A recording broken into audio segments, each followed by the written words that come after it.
school's out. For some students in Norfolk, they may have to go somewhere else to learn in the near future. That's if a threat by City Council comes true. Tonight, reaction to a plan to cut the number of schools in the Mermaid City.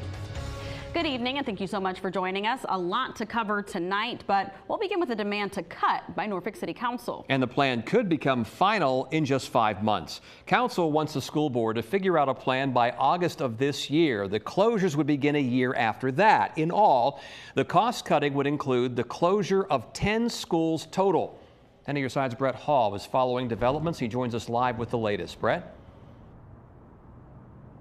Tom and Aisha, as it often does, this comes down to money. As we've been talking about, as cities have been rolling out their next fiscal year budgets, inflation still very much wreaking havoc on those plans. Some projects increasing by what some would say are dramatic amounts.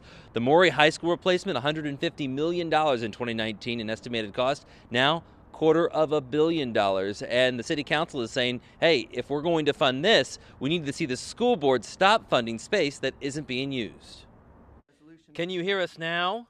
That is essentially what Norfolk City Council is saying to the Norfolk School Board in their vote to require a list of 10 schools to be closed in the next 6 years. That we need them to take this seriously. City Council wants the list by August 1st, a list that's been talked about for more than 6 years. Over the last 10 years, that surplus capacity has cost the taxpayers in Norfolk $81 million.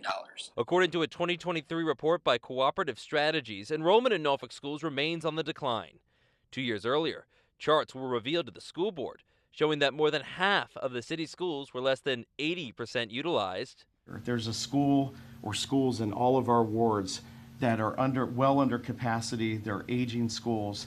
And to have to continue to invest in those aging buildings when they shouldn't have been open, we have to address that.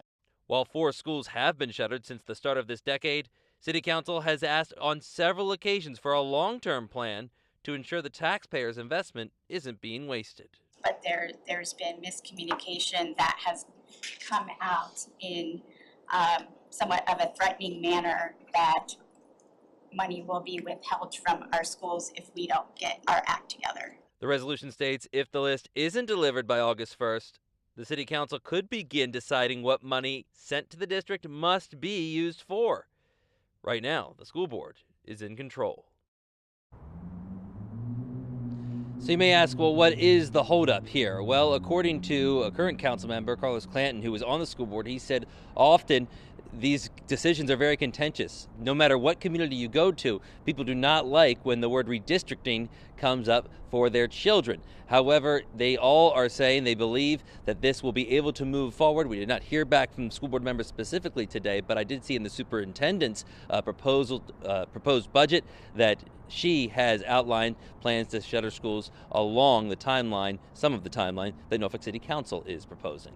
We're live at Norfolk City Hall. Brett Hall, 10 on your side. A lot to unpack here. We're going to continue to follow this process and post any updates as we get them on wavy.com.